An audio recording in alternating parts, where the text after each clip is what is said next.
Jasmine, ഇന്നിപ്പോൾ നമുക്ക് market നോക്കുമ്പോൾ കാണാൻ സാധിക്കുന്നത് നിഫ്റ്റി 50 നോക്കുമ്പോൾ നമുക്ക് മാർക്കറ്റിൽ ഒരു നേരിയ നേട്ടം നമുക്ക് കാണാൻ സാധിക്കുന്നുണ്ട്. എന്നാൽ ബാങ്ക് നിഫ്റ്റിയിലോട്ട് വരുമ്പോൾ ഇടിവുമാണ് നമുക്ക് കാണാൻ സാധിക്കുന്നത്. എന്തൊക്കെയാണ് ഇപ്പോഴത്തെ കൂടുതൽ മാർക്കറ്റിൻ്റെ അപ്ഡേറ്റ്സുകൾ? വിഷ്ണു, ഇന്നിപ്പോൾ മാർക്കറ്റ് ഓപ്പൺ ചെയ്തപ്പോൾ മുതൽ വളരെ ഫ്ലാറ്റ് നോട്ടിലാണ് ട്രേഡ് ചെയ്തുകൊണ്ടിരിക്കുന്നത്. നിഫ്റ്റി 50യെ സംബന്ധിച്ചിടത്തോളം 25,600 എന്നുള്ള ഒരു ലെവലിലേക്ക് മാറുകയാണ് ട്രേഡിംഗ്. ഇന്ന് ഓപ്പൺ ചെയ്ത ലെവൽ നിഫ്റ്റി 50യെ സംബന്ധിച്ചിടത്തോളം 25,593 എന്നുള്ളതായിരുന്നു. അവിടെ നിന്നും വളരെ റേഞ്ച് ബൗണ്ട് ആയിട്ടുള്ള ഒരു മാർക്കറ്റ് തന്നെയാണ് നമുക്ക് ഇപ്പോൾ ഈ ഒരു ആദ്യത്തെ മിനിറ്റിൽ കാണാൻ സാധിക്കുന്നത്. അഗെയിൻ ബാങ്ക് നിഫ്റ്റിയിലേക്ക് വരുന്ന സമയത്ത് ഒരു അല്പം സെല്ലിംഗ് പ്രഷർ കൂടുതലാണ്. സെൻസെക്സിലേക്ക് വന്നു കഴിഞ്ഞാലും ഇന്നൊരു എക്സ്പയറി ഡേ ആണ്. കാര്യമായിട്ടുള്ള ഒരു വോളറ്റിലിറ്റി നമ്മൾ എക്സ്പെക്ട് ചെയ്യുന്നുമുണ്ട്.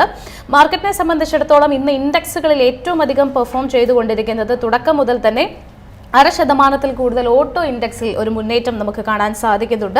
അതിനപ്പുറത്തേക്ക് FMCG ആണ് ഒരല്പം കൂടി ലീഡ് ചെയ്ത് നിൽക്കുന്ന പ്രധാനപ്പെട്ട ഇൻഡെക്സ് എന്ന് പറയുന്നത്. എഗെയിൻ മറ്റൊരു 1% കൂടുതൽ ഇടിവ് രേഖപ്പെടുത്തുന്ന ഒരു ഇൻഡെക്സ് എന്ന് പറയുന്നത് മെറ്റൽ മേഖലയിൽ തന്നെയാണ് ഇന്നൊരു പ്രോഫിറ്റ് ടേക്കിംഗ് കാണാൻ സാധിക്കുന്നത്. 0.5% തന്നെ ബ്രോഡർ മാർക്കറ്റിലും ഒരു നെഗറ്റീവ് ഇമ്പാക്റ്റ് ആണ് കാണാൻ സാധിക്കുന്നത്. Again BSE mid small cap സൂചികകളിലൊക്കെ തന്നെ ഒരു നെഗറ്റീവ് നോട്ടിലുള്ള ട്രേഡിംഗ് കാണുന്നുണ്ട്. ഓയിൽ ആൻഡ് ഗ്യാസ് ഇൻഡെക്സിനെ സംബന്ധിച്ചിടത്തോളം ഒരു ഫ്ലാറ്റ് പോസിറ്റീവ് നോട്ടിലുള്ള ട്രേഡിംഗിലേക്ക് മാറുകയുമാണ്. FMCGയെ സംബന്ധിച്ചിടത്തോളം പ്രധാനപ്പെട്ട ഇൻഡെക്സിലുള്ള ഓഹരികളിലൊക്കെ തന്നെ സ്റ്റോക്കുകളിലൊക്കെ തന്നെ നമുക്ക് അതിൻ്റെ ഒരു മുന്നേറ്റം കാണാൻ സാധിക്കുന്നുണ്ട്. എസ്പെഷ്യലി ഇന്ന് എടുത്തു പറയേണ്ട ഒരു സ്റ്റോക്ക് ഏഷ്യൻ പെയിന്റ് തന്നെയാണ്. കാരണം ഏഷ്യൻ പെയിന്റിനെ സംബന്ധിച്ചിടത്തോളം 5% കൂടുതലുള്ള ഒരു മുന്നേറ്റത്തിലേക്ക് വരികയാണ്. നിഫ്റ്റി 50യുടെ ടോപ്പ് ഗെയിനറായിട്ട് മാറുകയാണ് സ്റ്റോക്ക്. ഒരു ഗ്യാപ്പ് അപ്പ് ഓപ്പണിംഗ് ആയിരുന്നു ലഭിച്ചിട്ടുണ്ടായിരുന്നത്. 4% കൂടുതൽ മുന്നേറ്റം തുടക്കത്തിലുണ്ടായിരുന്നു. ഗ്രാജുവലി അതിൻ്റെ ഒരു ഇൻറ്റൻസിറ്റി അല്പം കൂടി വർദ്ധിച്ചിരിക്കുന്നു എന്ന് വേണം പറയാനായിട്ട്. കാരണം ഏഷ്യൻ പെയിന്റിനെ സംബന്ധിച്ചിടത്തോളം ഇപ്പോൾ 5.1% ഒരു നേട്ടം മാറിയിട്ടുണ്ട്. അതിനപ്പുറത്തേക്ക് ഇൻഡിഗോയാണ് രണ്ടാമത്തെ പൊസിഷനിലുള്ളത്. 2.5% കൂടുതൽ നേട്ടം ഇൻഡിഗോയുടെ ഭാഗത്ത് നിന്നും ഉണ്ടാകുന്നു. റിലയൻസ് ആണ് ഇന്ന് മാർക്കറ്റിന് ഒരൽപ്പം സപ്പോർട്ട് നൽകുന്ന മറ്റൊരു പ്രധാനപ്പെട്ട സ്റ്റോക്ക്. 1.5% കൂടുതൽ നേട്ടം രേഖപ്പെടുത്തുകയാണ്. റിസൾട്ടുകൾക്ക് പിന്നാലെ മഹീന്ദ്രയും 1.5% കൂടുതൽ നേട്ടം രേഖപ്പെടുത്തുന്നു. Adani ports, ONGC, SBI, trend, Wipro, Maruti, Larsen and Toubro തുടങ്ങിയ സ്റ്റോക്കുകളിലൊക്കെ തന്നെ ഒരു 0.5% ഒരു മുന്നേറ്റം നമുക്ക് കാണാൻ സാധിക്കുന്നുണ്ട്. ഓൺ ദി അതർ സൈഡ് ഏറ്റവും അധികം ഇടിവ് രേഖപ്പെടുത്തുന്നത് ഹിൻഡാൽകോ തന്നെയാണ്. 5.5% കൂടുതൽ ഇടിവ് രേഖപ്പെടുത്തുന്നു ഹിൻഡാൽകോ. ഗ്രാസിം റിസൾട്ടുകൾക്ക് ശേഷവും അതിനപ്പുറത്തേക്ക് പ്രധാനമായിട്ടും മാനേജ്മെന്റ് തലപ്പത്തിലേക്ക് മാറ്റം വന്നിരിക്കുന്നു. 3.5% കൂടുതൽ ഇടിവിലേക്ക് ഗ്രാസിം മാറുകയാണ്. ബിർള ഓപ്പസ് പെയിന്റ്സിന്റെ CEO സ്റ്റെപ്പ് ഡൗൺ ചെയ്തിരിക്കുന്നു. ഓട്ടോമാറ്റിക്കലി അതിന്റെ ഒരു ഇമ്പാക്ട് നമുക്ക് ഏഷ്യൻ പെയിന്റിൽ കൂടി ഇന്ന് കാണാമെന്നുള്ളതാണ് ഏറ്റവും രസകരമായിട്ടുള്ള മറ്റൊരു പ്രധാനപ്പെട്ട കാര്യം. ഗ്രാസിം ഇൻഡസ്ട്രീസിനെ സംബന്ധിച്ചിടത്തോളം ക്വാർട്ടർലി റിസൾട്ടുകൾ വന്ന സമയത്ത് തന്നെയാണ് ഇപ്പോൾ ബിർള ഓപ്പസിന്റെ CEO സ്റ്റെപ്പ് ഡൗൺ ചെയ്യുന്നത്. അത് ഏഷ്യൻ പെയിന്റ് സ്റ്റോക്ക് വളരെ പോസിറ്റീവായിട്ട് റിയാക്ട് ചെയ്തിരിക്കുന്നു എന്നുള്ളത് കൂടി നിക്ഷേപകർ അറിഞ്ഞു വെക്കുക. ഇനി മറ്റൊരു പ്രധാനപ്പെട്ട സ്റ്റോക്കിലേക്ക് വരുന്ന സമയത്ത് മാക്സ് ഹെൽത്ത് കെയർ ആണ് ഇന്നിപ്പോൾ 1.5% കൂടുതൽ ഇടിവ് രേഖപ്പെടുത്തുന്ന ഒരു സ്റ്റോക്ക്. അതിനപ്പുറത്തേക്ക് അപ്പോളോ ഹോസ്പിറ്റൽസ്, എറ്റേണൽ, ശ്രീറാം ഫിനാൻസ്, ബജാജ് ഫിനാൻസ്, HDFC ബാങ്ക്, അദാനി എന്റർപ്രൈസസ് തുടങ്ങിയ സ്റ്റോക്കുകളിലും 0.5% കൂടുതൽ നമുക്ക് ഇടിവ് കാണാൻ സാധിക്കുന്നുണ്ട്. ഇപ്പോൾ കണ്ടിന്യൂസ് ആയിട്ട് ക്വാർട്ടർലി റിസൾട്ടുകൾ തന്നെ വന്നുകൊണ്ടിരിക്കുന്ന സമയത്ത് ഏറ്റവും അധികം ബ്രോക്കറേജ് വ്യൂവും ഇപ്പോൾ അതിലേക്ക് തന്നെ പോവുകയാണ്.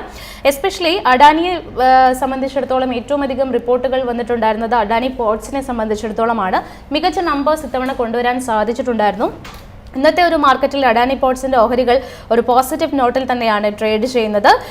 1% ഒരു നേട്ടം രേഖപ്പെടുത്തുന്നുണ്ട്. അതിനപ്പുറത്തേക്ക് ജെഫ്രീസ് ആണ് ഇപ്പോൾ അഡാനി പോർട്സിൽ ഒരു ബൈ റെക്കമെൻഡേഷൻ നൽകിയിരിക്കുന്നത്. നേരത്തെ നൽകിയിരുന്നത് 1815 രൂപ എന്നുള്ള ഒരു ടാർഗറ്റ് ആയിരുന്നു എങ്കിൽ ഇപ്പോൾ അത് 1880 രൂപയാക്കിയിട്ട് ഉയർത്തിയിരിക്കുകയാണ്. എസ്പെഷ്യലി ന്യൂ പോർട്ട് അഡീഷൻ ഒക്കെ തന്നെ വരുന്ന പാദങ്ങളിലും വോള്യൂം ഗ്രോത്തിന് വളരെയധികം ഹെൽപ്പ് ചെയ്യുന്നുള്ള ഒരു ഒപ്റ്റിമിസ്റ്റിക് ആയിട്ടുള്ള വ്യൂ ആണ് ഇപ്പോൾ അഡാനി പോർട്സിനെ സംബന്ധിച്ചിടത്തോളം ജെഫ്രീസ് പറഞ്ഞു വെക്കുന്നത്. അതിനപ്പുറത്തേക്ക് കൂടുതൽ ഫോക്കസ് ക്യാപിറ്റൽ അലോക്കേഷനിലേക്ക് പോകുന്നതും കമ്പനി ഒരു പോസിറ്റീവായിട്ട് പറയുകയാണ്. അഗെയിൻ മറ്റൊരു പ്രധാനപ്പെട്ട കമ്പനി പേടിഎം ആണ്. പേടിഎമ്മിന്റെ പാരന്റ് കമ്പനിയായിട്ടുള്ള 197 കമ്മ്യൂണിക്കേഷനെ സംബന്ധിച്ചിടത്തോളം ഇന്ന് 3.5% മുന്നേറ്റം രേഖപ്പെടുത്തുന്നുണ്ട്. പേടിഎമ്മിനെ സംബന്ധിച്ചിടത്തോളം സ്ട്രോങ് ആയിട്ടുള്ള ഒരു ഗ്രോത്തും പുതിയ ബിസിനസ്സും അതോടൊപ്പം തന്നെ AI പുഷും ഒക്കെ തന്നെ ബ്രോക്കറേജുകളുടെ വ്യൂ ബുള്ളിഷ് ആയിട്ട് മാറാൻ ഹെൽപ്പ് ചെയ്തിരിക്കുന്നു. അതിനൊപ്പം തന്നെ റിവൈസ് ചെയ്ത ടാർഗറ്റിലേക്ക് കൂടി ബ്രോക്കറേജുകൾ എത്തുകയാണ്. പേടിഎമ്മിനെ സംബന്ധിച്ചിടത്തോളം വീണ്ടും ജെഫ്രീസ് ഒരു ബൈ റെക്കമെൻഡേഷൻ നൽകുന്നു. 1420 രൂപയായിരുന്നു മുൻപ് നൽകിയിരുന്ന ടാർഗറ്റ് എങ്കിൽ ഇപ്പോൾ 1600 രൂപയാക്കിയിട്ട് ടാർഗറ്റ് ഉയർത്തിയിരിക്കുകയാണ്. ഹെൽത്തി ആയിട്ടുള്ള ഗ്രോത്ത് ആണ് ഇപ്പോൾ കാണുന്നതെന്നാണ് ബ്രോക്കറേജ് ഇപ്പോൾ ഈ ഒരു കമ്പനിയെ സംബന്ധിച്ചിടത്തോളം റിസൾട്ടുകൾക്ക് ശേഷം പ്രതികരിച്ചിരിക്കുന്നത്.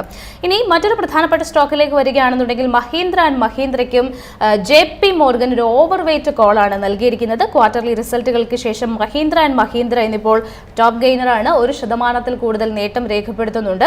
കമ്പനിയെ സംബന്ധിച്ചിടത്തോളം ബ്രോക്കറേജ് പറയുന്നത് Q2 result slightly beat expectations എന്നാണ് പറഞ്ഞിരിക്കുന്നത്. പക്ഷേ അപ്പോഴും 4180 രൂപ എന്നുള്ള മുൻപത്തെ ടാർഗറ്റ് ഒരു അല്പം കുറച്ചിരിക്കുന്നു, 4030 രൂപയിലേക്ക് എത്തിയിരിക്കുന്നു. But on the other side ഇപ്പോഴും ഓവർ വെയ്റ്റ് സ്റ്റാൻസ് തന്നെയാണ് ബ്രോക്കറേജ് ഈ ഒരു സ്റ്റോക്കിൽ തുടരുന്നത്. JP Morgan.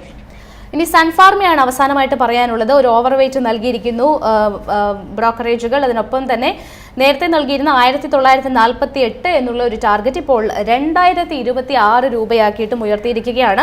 അവസാനമായിട്ട് മാർക്കറ്റിലേക്ക് വരികയാണെന്നുണ്ടെങ്കിൽ ഇപ്പോൾ ഈ മിനിറ്റിൽ നമ്മൾ സംസാരിച്ചുകൊണ്ടിരിക്കുന്ന ഈ സമയത്ത് വളരെയധികം ഒരു സെൽ ഓഫ് കാണാൻ സാധിക്കുന്നു.